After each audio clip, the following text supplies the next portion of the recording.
Like if people are trying to get the rocket ship off the ground, if they're a brand new rep, 7 hours a day, knocking, not follow-ups, not appointments, knocking. And some people are like, dude, that's a lot. Because guys will go out and knock for 2 hours and be like, dude, I knocked a lot today. Like, what? That's crazy that we can be successful at that. Like, that's not a lot of work, you know? But, so ramping up to big numbers, a minimum of 4 hours a day knocking. You got to figure out what that is.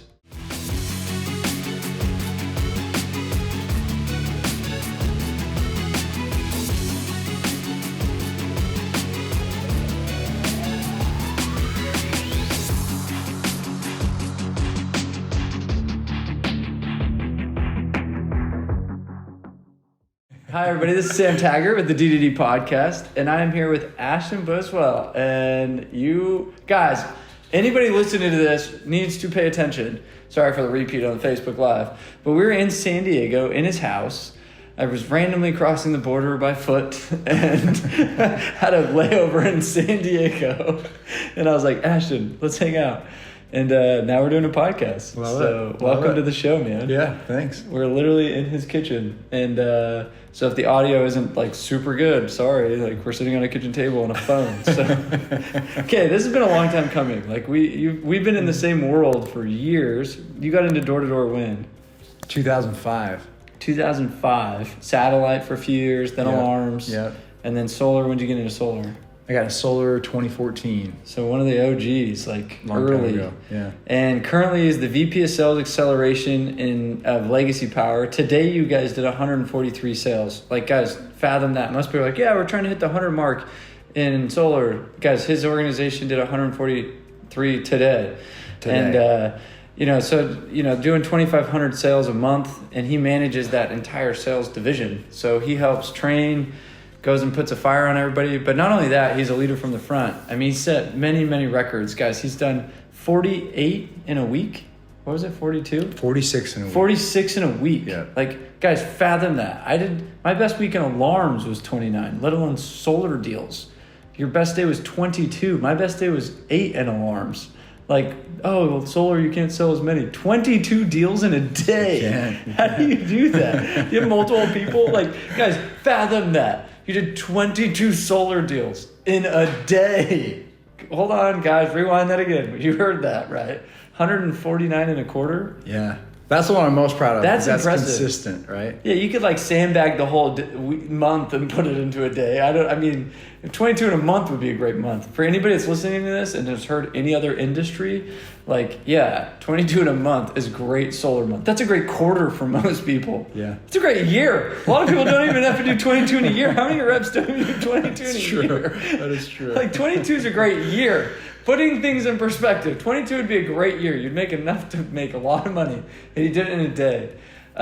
Anyway, so we're going to dive into what you do different, how you sell. We're going to get into the nitty-gritty. Yeah, I'm all about it. Sure. Let's go. So my favorite part, though, anybody that came to Door to Door Con, what was it, 2 years ago? 3 years ago? 3 years ago, I think. You spoke 3 years ago? Or 2 years ago, yeah. I remember I rewatched your speech, and he literally did the haka in his speech. I can do it right now. Should I stick my tongue out at everybody right now? Wait, didn't you serve your mission there or something? Like, why was it the haka? Mission in New Zealand. New Zealand, yeah. Right on. And at the Door to Door Con, I was doing I was talking about door approach and how we need to use good body language. And then I just whipped out the haka. The haka. Some good body language, right? Yeah. Some good body language. I don't even know where to start. Like, guys, if you're on this Facebook Live, put a good question up because I got like 50 questions and I'm like, I could take this in 20 different directions. But first one I gotta start is, we were talking about stress levels and you were telling me about a story how you literally went to the hospital because your heart was heavy and you felt like you just, you're a bishop, you're a top rep in the company, you were leading the number 1 office, you're a VP of Sales Acceleration. You know what I mean? You're superhuman, buff, good-looking family man, father. Like, how do you do it? Like, that's what most people are probably wondering. Like, how do you not only sell the most in the company, but lead and recruit and run teams and family man? Like, how do you do it? Yeah, well, my role has changed a bit. So I used to be the rabbit. And I think every company needs a rabbit. Right, somebody that is exceeding numbers, just throwing down crazy numbers, because people will follow you if you've got a leader, right? Your reps will do half of what you do. So as a leader, you got to lead out in that way. But that's not my role anymore. But I actually am in the workings of, and we hadn't even talked about this, but writing a book called The Balanced Life, because I get asked that all the time. How did you do all these things, and how are you excelling in all those things? The Rona actually revealed some things to me about life. As we sat at home forever and we're all by ourselves and we're working remotely, I realized that if I don't exercise, it's my fault. Yeah. If I work 12 hours in a day, I still have time left to go for a run or work out. If I don't read my scriptures in a day, it's my fault. I've got tons of time, right? We were just trapped in our own homes, and I was like, wow, I'm responsible for that. But anyway, part of one of the things I feel like I've done well and in order to have balance is to have, there's no such thing as a work-life balance, it's really work-life harmony. If you can have harmony in the different areas of your life, then you can have like everything that you want in your life, as long as there's harmony. If you don't have harmony in your marriage, it's going to be hard to have that work out well. If you don't have harmony with your kids, it's going to be hard to work out well. If you don't have harmony with your body, I can eat Twinkie. If I ate a Twinkie every day for like breakfast, lunch, and dinner, and had consistent effort over time, I'd get results. But it may not be harmonious to where I wanted to go, you know? Yes. And so I think that life is really, it's not a balancing act, but it's a harmonious act. How can we be in harmony with our teams, with our business, with our relationships? And if we have that, then, you know, my wife, she's a rock star, man. She's amazing. She comes down to me, it's 9:30 at night. She's like, I'm gonna make some banana bread for the kids in the morning. It's like, oh. She's incredible. And with us, I know that she needs for us to be in harmony. I know that like her alone time in the morning when she exercises clears her brain. She has her own time. She does her thing. And before we moved into this house, we had a smaller house and no gym in the garage. And it was basically, we could go run. That was it. And our kids were small enough, we didn't feel like we could leave them at home and like not one of us be there. So in order for us to have harmony, I wanted that morning spot too, you know, get up and exercise before the kids wake up. But if I didn't give her that, then there was less harmony in our house. But if I gave her that and I exercised later, or I find other ways to do it, then there was a lot more harmony in our home.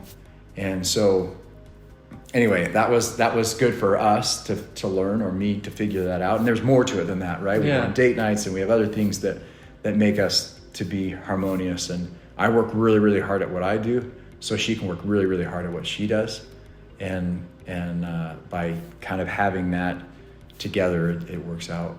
Love that. Really well. Love that. So let's get into solar a little bit. You're in San Diego, the hardest market in the world. Is it like, so I guess, what do you do to make it not the hardest market and still outsell most people in the country? Like, how do you, like, what are you doing different than everybody else that's making you kick everybody's butt? Yeah, I think it's all about mindset. So where should we start a solar company? Let's start a solar company where the utility rates are the highest, where you can knock year round, where it's solar friendly with the utility company. Let's go to San Diego. So all the solar companies start here. Yeah. Like there's like all of them, and all the door-to-door ones particularly, like, let's start here. Yeah. So, you know, on our Canvas app, one of our reps today said legacy alone has knocked on this door at least 8 times. And we'll go through and we'll clear data sometimes and whatever else. So at least from what he can see, my own company has knocked it 8 times. Let alone every other company, right? Oh, and so, but I think it's all mindset. When I first, and so the way I look at San Diego is that everybody's prepared. That's how I look at it. So average stats say that people buy after 7 exposures. Yeah. All of my people have been exposed. So I'm just going to clean house, and I'm better than the last guy. And if I get somebody that comes in and they're super rude to me, dude, I crack jokes on the doors. I smile, I crack jokes, If somebody's like, dude, you're the 5th person here this week. I'll be like, yeah, but they weren't as attractive as me, right? Right? And I'll just make them laugh, and then they'll be like, all right, this dude's not a robot. He was kind of cracking a funny at me, and then I'll be able to have conversations, right? So the mindset is I make it that all these people are prepared. The mindset in other places are different, right? If it's a brand new place, I remember knocking in Chicago, considering moving there, because I'm like, dude, Chicago is going to be fresh. Awesome. No one's there. Fresh. Yeah. It's been... Okay, thanks. Sorry about that. But I remember knocking there, and there was a guy that I knocked on his door, and he said, he's like, yeah, no, solar is just not there yet. It's just the technology's not there, the battery's not there, the panels aren't there. And I'm with a rep, and I kind of look at him. Like, what do I say to this? And I was just like dumbfounded, right? That this was actually a thing. And I said to the guy, and I said, what's your name again? Joe? Joe, thank you for that perspective. I've got to tell you something though. I just came from San Diego. I was in a neighborhood where there were 70% of the people have solar on it. Basically, the people that don't have solar on it are they're renting, or they're like 90 years old and they don't answer the door because they can't hear it or something, like everyone has solar. We're there. We're totally there. You just don't think we're there yet because you don't see it yet. And I tried to get the lead, tried to sell him. It didn't work out. We walk off the door, and I said to that rep, I said, that guy I'm going to sell in 5 years. I'm not selling him right now because he's not ready right now. He's got to see some social proof. But so there's different phases, different markets. So that market is a great market, and Texas is a great market, and Florida's a great market. All the markets are great markets. Solar is always better than the utility. Yeah. Every time. There's 0 times where the utility is better than solar in the long run, right? And even most of the time, like right now. So anyway, that was a long-winded answer to your question. It's the mindset. It's the mindset. Yeah, they're all ready for me. So what's your day look like when you're selling 4 in a day even? Like, what is your prospecting time versus appointment time? How many, you did 16 self-gens in a day. Guys, imagine that. These aren't even appointments teed up. One, how do you put 22 appointments on your calendar? Like, even you're like, hey, every 15 minutes, put a, it's like, jeez. But 16 self-gens in a day is like freaking impressive too. So like, not on a day like that, that's competition day, that's like intense, but like your average day, what would it look like, to put it in perspective for maybe some lazy guys out there, like, or think that they're working hard, and it's like, wait a minute, this is what a top performer's day would look like. Yeah, so people get confused with where the money is made in solar. And the money is made, and you'll like this because of who you are, the money is made, from my perspective, knocking doors. That's where the money is made. People think, oh, the money's made. If I can just sit across from somebody, be at their table, then closing deals, that's really where I'm making my money. That's not it. Because eventually that dies out. You need to get new leads. How do you get new leads? You go knock on more doors. So the real money is made in knocking doors. So, and in solar, I feel like there's 2 sales. I think there's like the door and getting a lead is a sale, and then the actual signing the docs is a second sale. So you're seeing lots of companies do a setter closer model now. And I think that's a legit business model because it's the first sale and the second sale. And you've got to get really good at both of those sales. So where I would progress, probably where I would consider myself where I was crushing it personally was, and I believe in plateauing up, similar to like when you're bench pressing and you work towards a max and then you don't max again for 3 more months, and then you work towards a max and you max out again, you plateau up. I believe that principle is real in solar. Yeah. Really in door-to-door sales, prove to yourself and to others that you can hit a plateau. The plateau where I was at was 6 a week, every week. And part of the 149 in a quarter that I'm most proud of is that shows not just a one-hit wonder. Yeah. Right? You got to be doing that for a long period of time. And I was doing 6 a week, every single week, getting there. And in order to get to that level, I think I was raised, my 2005, we had a bonus called the Ironman bonus. Poor college kid, if you knocked 7 hours a day for 120 days and took 3 days off outside of Sundays, they gave you $1,000. And I was like, you're gonna give me $1,000 for doing my job? Yeah, I'll do my job. So I knocked 7 hours a day, every day, except for 4th of July and 2 other days and Sundays, right? So today, like if people are trying to get the rocket ship off the ground, if they're a brand new rep, 7 hours a day, knocking, not follow-ups, not appointments, knocking. And some people are like, dude, that's a lot. Because guys will go out and knock for 2 hours and be like, dude, I knocked a lot today. Like, what? That's crazy that we can be successful at that. Like, that's not a lot of work, you know? But so ramping up to big numbers, a minimum of 4 hours a day knocking. You got to figure out what that is, right? And I think also a thing that a lot of newer reps do, even some experienced rep, just because they want the appointment because they think that they're in the close is where they make their money, is they don't protect their knocking time. Yeah. If you knock on somebody's door at 5 o'clock or 6 o'clock, right in the heart of prime time, and they say, well, when do you want me to come back? And the guy looks at his watch and says, well, 6 o'clock, I'm here at 6. How about 6 o'clock tomorrow? When really that guy's probably going to be home at 6 and 7 and 8. Instead of just saying, okay, I'll be back here at 6. And maybe he's there on time or not. If we're a professional, we'd say it's better for me before noon or after like 7:30 or 8. Can before noon or like 8 o'clock work for you? Most of the time people are gonna be like, yeah, that's fine. 8 o'clock's just fine. The kids will be to bed. We can focus. Perfect. Then I can knock for another 2 hours to create another lead for tomorrow. You know what I mean? So anyway, minimum to get to a higher level, minimum of 4 hours of knocking a day. Then when I started to get to like the 6 in a week, the strategy, and I'm an open book, dude. I believe in abundance. I'm not hiding any of my secrets. These are all my good stuff. You're getting all the goods. Yeah. I would have days where I would have a knocking day and then a closing day. And I would joke with my team, like, wearing my closing shorts today, you know, or I've got my knocker's hat on today or whatever, and then I would just go hustle all day and I would wear that one hat. Instead of trying to take on this hat and then 20 minutes later you're like, okay, I gotta put my knocking hat. And then I gotta go back to knocking after the close. Yeah. I just would have a whole day. Tuesday, I'm knocking all day Tuesday. And then I'd stack up Wednesday. And I would start at the earlier in the day and then late at night. And then I would just kind of work my way backwards or work my way in.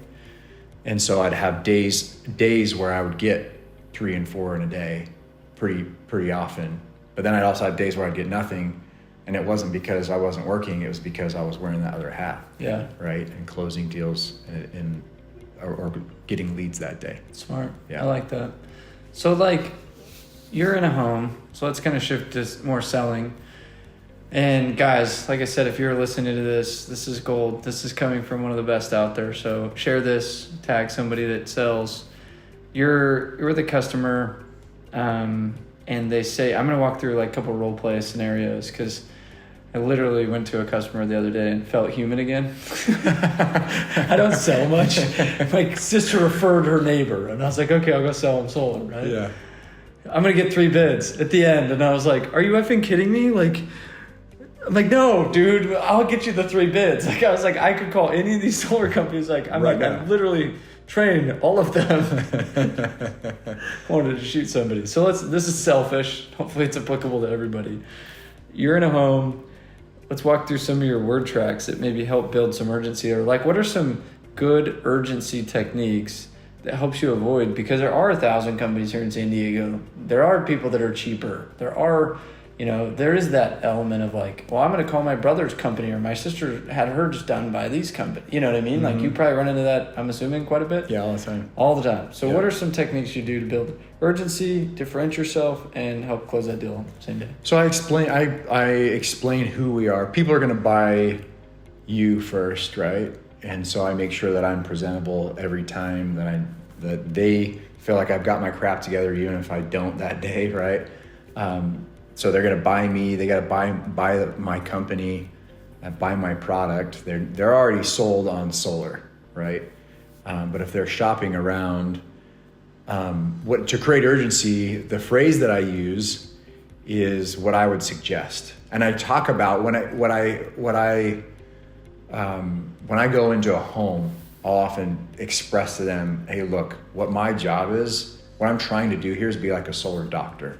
What I'm going to try to do is help you have, understand your situation and then give you my best recommendation. If you went into a doctor and said your shoulder hurt and they said, well, we should do surgery, you're not going to trust that doctor very much. And so I'm going to go through and kind of diagnose your situation, and then I'm going to give you a recommendation of what I think you should go with. By building up that I'm a doctor, I'm on your side, not I'm a sales guy just trying to sell you something, that builds tons of credibility. And then I also address competition in my close. I don't think enough people do that. They just kind of hope and pray that they don't think there's other competitors. They don't think there's other competitors, or that they aren't going to shop around. Like, that's going to happen. And some people are scared of it because they might be like, oh, am I introducing that? Yeah, am I making an objection? Am I getting them to think, oh, maybe I should shop around?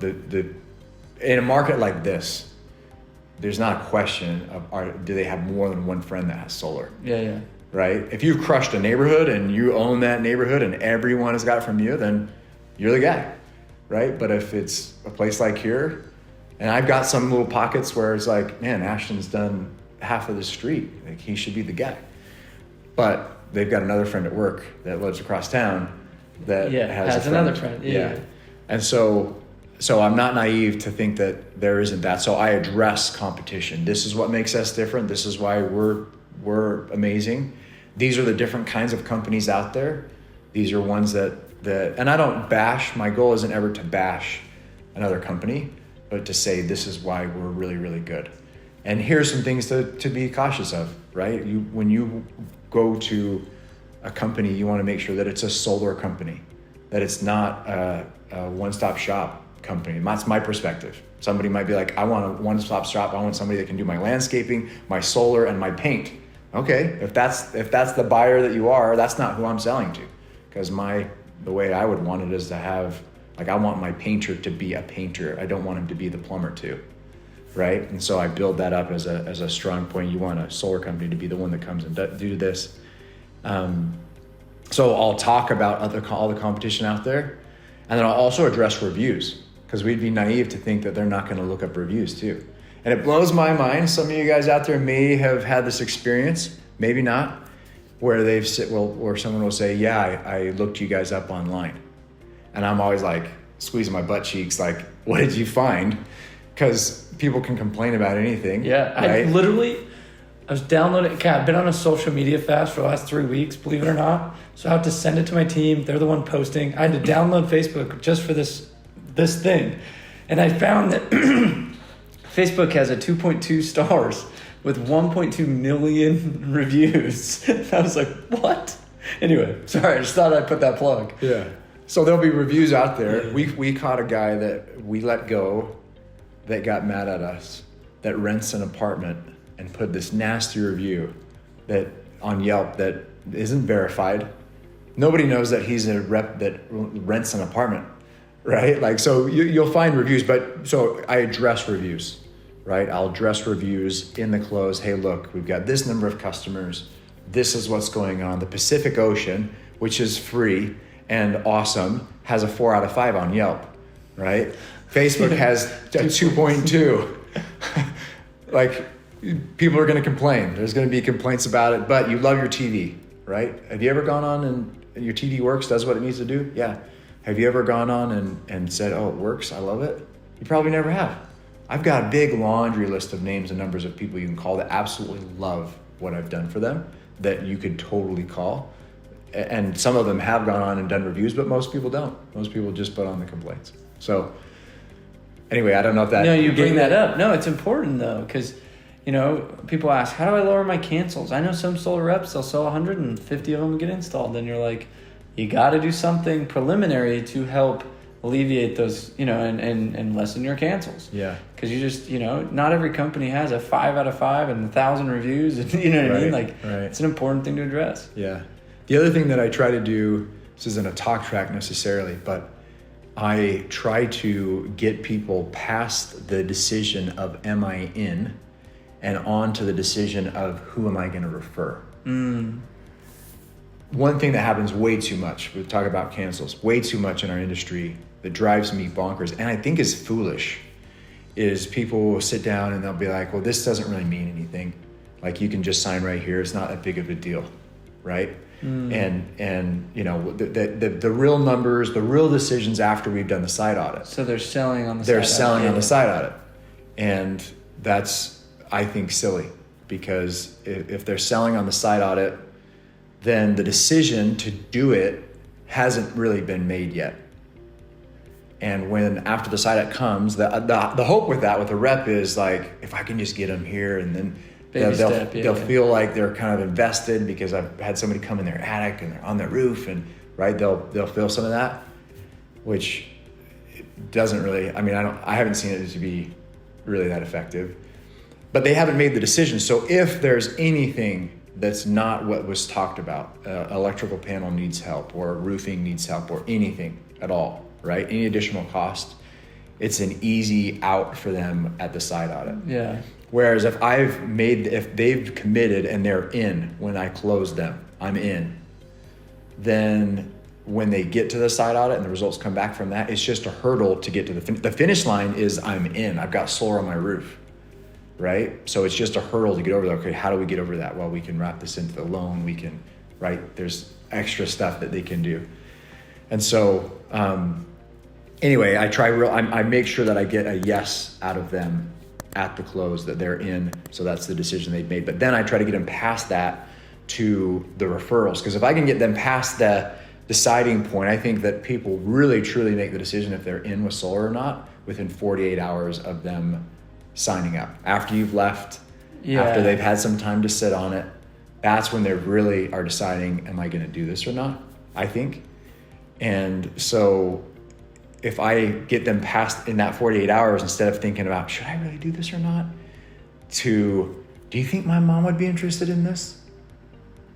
Then it's past, right? They're not making the decision anymore of, if I'm doing this, they're like thinking about mom and cousin and sister. So what do you do to build that referral game? So I talk about it throughout it, like, you know, at the very, very start, when I'm setting an agenda, I'll talk about what I'm going to talk about and the reason I'm here. And most of the time what ends up happening is, and you don't have to do this, I'm real passive, but I gently hold their hand. It's just a happy process the whole time, and I'll just hold their hand the whole time until they get panels on their roof. But at the very start, like, the reason most people end up referring me is because they're going to get an incredible service that they wouldn't find anywhere else. We're not going to be the most expensive, we're not going to be the cheapest, but you're going to get the best experience from me and my company. And that's why so many people give me referrals. And then in the middle, I'll talk about and then the referral bonus. And then I'll talk about some reviews. I've read our reviews, I've gone through a ton of reviews, and one of the worst things is that our referral bonus didn't come fast enough. And if that's you know what they're complaining about, we're doing something right. But I'm dropping that there's a referral bonus, right? And so by the time I get to the end, you've obviously probably thought about a couple of people as we've sat here. Who do you know? Who should I talk to? Let's get them on the phone right now, right? Who can we? Well, I don't know. Some people will give you referrals right there. They'll call their mom. Yeah, I was thinking about my mom right now. Let's call her. Put her on speakerphone. And have you already signed at this point? Yeah. Okay. Well, yeah. Okay. After signing. But I've done referrals before I even signed it before. Nice. Yeah. Nice. So I'm like, you're They're already in. calling their mom? Yeah. I was They're like, in. hey, wait, before I leave, we probably should finish wrapping this up. Yeah. I'm like, wow, that was awesome. That's brilliant. If you could do that every time. It was so cool. I'm like, this is when you know it's done. You're like, you've given me 3 referrals and we haven't even finished signing. I was like, if I don't close this, I'm effed. I am so bad. I'm bad. I'm so bad. I'm good because I got all the referrals, but I'm bad. I'm so bad. Okay, so next question. That's funny. What do you do on the door? How hard do you fight? Like, stay in the pocket is what I call it. Like, are you somebody that's like, you're in it till they're like slamming door, or how, like on your door pitch, like, are you kind of like, I'm just looking for the low-hanging fruit, or are you pretty like, I'm going at this thing? So, short answer is it depends. Okay. I'm not, like, the first no is really like, you haven't told me enough information, right? And any no can't be taken personally. Some people get in this business and they start to take it personal. Like, they're not saying no to you as a person, like you're a bad person. They're just saying, not yet. Yeah. Right? So again, that mentality of it's not even no, it's just like not yet. That guy in Chicago probably has solar now because it was not yet, right?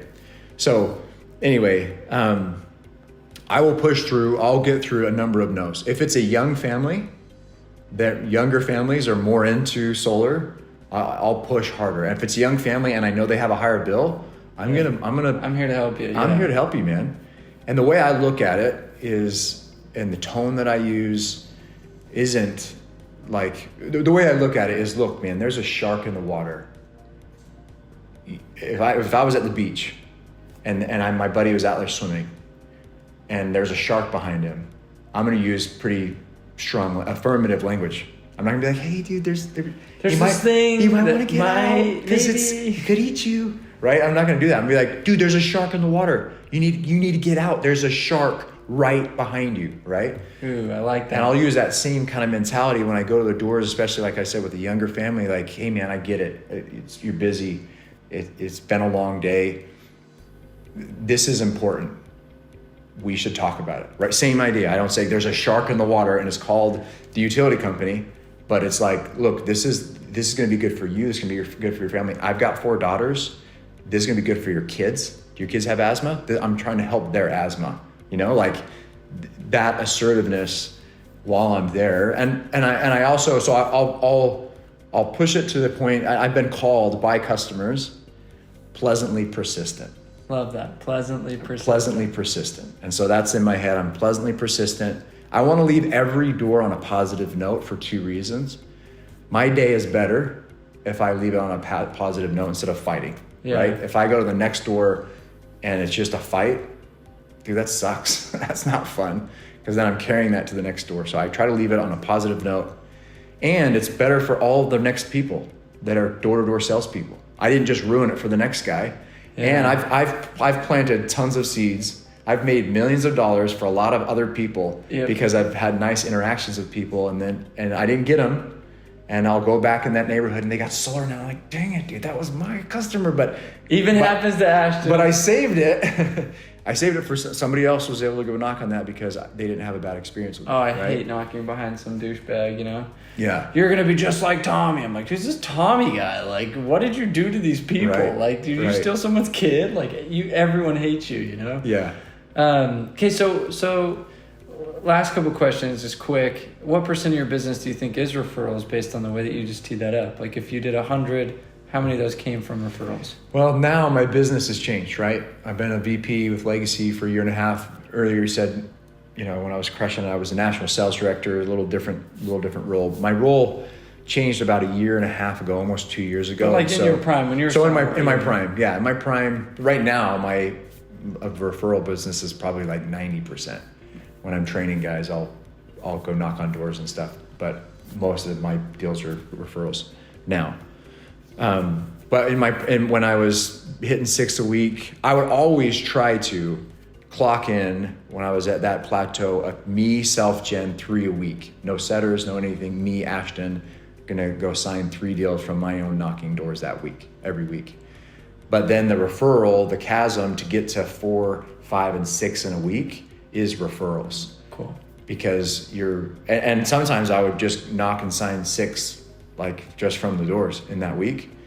But to get to those higher levels, you've got to also nurture your referral pipeline. And I think it's a race to get to 50 installs, to get to 30 installs. At 30 installs, you should get a referral every week in the summer months. Yeah. Then 60 installs, maybe 1.5 or 2. The more you get, the more pipeline of referrals can come. I've got 850 installed customers. When they're having barbecues and friends over and stuff, it's like a pretty easy conversation to have. Yeah. Yep. Okay, this has been, man, I could ask a bajillion questions, so I apologize if I didn't ask your question. But guys, there's so much value just the years in the industry, knocking in so many different states, training so many different reps. I guess the last question would be more so from a training perspective. If you're speaking to a manager that's recruiting new guys, what advice do you have to get that guy from A to Z, to get him selling his first deal or 2? What's some hacks that you found helps train quickest to see that guy succeeding, because I watch a lot of bad leaders out there that don't know how to really get these guys moving. So the advice to the manager to train the new rep, you've got to show them that you're willing to go out and hustle, and show them. I actually, when I go and knock, if I'm bringing on a new rep and I'm a manager, if I'm the mentor for them or the person that's going to help them get going, I'll take them knocking with me the first day, and I'll make sure by the end that they've done a couple of pitches on their own already. I'm not here to raise up weaklings. Like, you're going to get in the game. And the more somebody can show me, like, yeah, dude, I'm ready to go, like, after the fifth door, like, game on. I'm there to support you and have you be there. But I actually really like when the first day is a hard day. Yeah. I don't really like if I, in like an hour or two, get like 3 leads. That scares me. And that might be counterintuitive, because we're like, dude, you showed them a lot of success. That's great. But it scares me because I don't want this brand new rep to think that that's how it always is. And something that is actually really hard, I make it look easy. Because you're doing so many subtle things. Because I'm doing so many things, right? It's really hard to hit a tennis racket, like to return, Federer's serve. But Nadal makes it look like it's really not that hard. It's pretty freaking hard, And so when I'm the one that's doing the leads and I get 3, they're like, dude, that was easy. Like, well, one of those may have been easy, but some of these other ones, I did some things to get there. So I actually like it the first day, if I had a preference, for it to be a hard day. Okay. Because then they get to see, like, okay, this guy's making a ton of money, and even he doesn't get a lead or 2 leads, like, in a couple hours, right? Yeah. So, but the advice would be, you got to be out there with your people. You've got to show them what it's like, and then you also have to let them fail on their own. So I'll go knock with a rep, for the first few hours. You just watch me. I just want you to watch, and then we'll stop and I'll coach them. Here's some things to look for. Here's some things to watch out for. This is what I'm going to do. Okay. And then I'll start to coach after each door. Now, did you notice this? Did you see that? Did you know why I did this? And have them be in the game with me, right? Get off the social media while you're on the doors. Be in the game on the doors. And focusing on all these different things. By the end, they're doing pitches. The next day, we may start together for a little bit, and then I'm going to have them go on their own. And then the day after that, they're all on their own. I don't even knock a single door with them. And they're kind of cutting their teeth. Then I get together with them the following day and have them shadow me, and that's when it's like, oh my gosh, dude, I didn't even, because now I experienced the lull on their own. Yeah. Then they're like, okay, now I need to pay attention. Dude, like, I didn't, and they've I was getting so messed up. And some of them might have success the first day, which is great. If they get success, that's amazing. But when they get back with you again, that's when the most important coaching needs to happen. They've experienced it on their own without you there. You go show them again. You go watch them. Actually, when I get back together, I won't go first. You go first. I'm gonna watch you do a few doors, and then I'll come in and they're a little nervous. Usually they're like, well, how did I do? I'm like, let's just go see some more, and just go do some more, and they'll kind of do some more, and then finally, I'll kind of talk to them about it. The most effective question that I use, Sam, and for managers out there, I'm an open book on all this stuff, is, are you open to some coaching? Such a good way to soft start that up. All of us want to be coached. No one wants to be told or dictated to, right? Are you open to some coaching? Yeah, I'm open. Oh, yeah, sweet. What is it? Instead of being like, hey man, do you want some critical feedback? You suck, But yeah. Are you open to some coaching? So after they come back and we have that critical time, man, are you open to some coaching? Of course, yeah, dude, tell me. All right. Well, here's some things, this and that. If there's bad stuff, right away, you just gotta cut that crap out. Dude, don't ever say that. That's wrong. You know what I mean? Yeah. But for the most part, have them come back. Then you've got that critical time together, and then you just got to show them. You got to show them how it's done.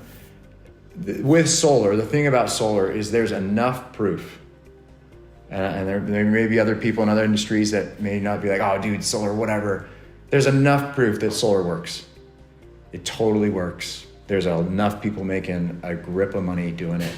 And so the rep has to know, okay, this is real. This isn't pretend. Yeah, because in their head sometimes when they get discouraged after the first few, they're like, it's one of those MLM scams. It's like nobody makes money, and it's like only the type people at the top. And it's like, no, you can make money next week. Like just do the thing. Yeah. Don't stop. Yeah, don't the stop. The only time that you don't make any money is when you stop. So just don't stop. Love that. Okay, well, let's wrap up there. Big shout out to, look, you got your boy Brian Jackson on here. What's up, Brian Jackson? What's up? We had a lot of cool people we recognize. I mean, obviously, we've been in this industry for a minute, and so a lot of cool homies hopped on. If you guys got some value out of this, share this, leave a review. Hey, don't leave a 2.2 star review like Facebook or the Pacific Give us Ocean. a better one than that. Yeah. Yes. Give it a thumbs up if you got some love out of this. And appreciate you being on the show, man. This was really good. Guys, go follow Mr. Ashton, see his journey. It's been fun to watch you just freaking take names, and it's impressive what you guys have done. So thanks, man. Keep it up. Thanks. Okay, we'll see you guys. Much love, my Facebook Live people. See ya.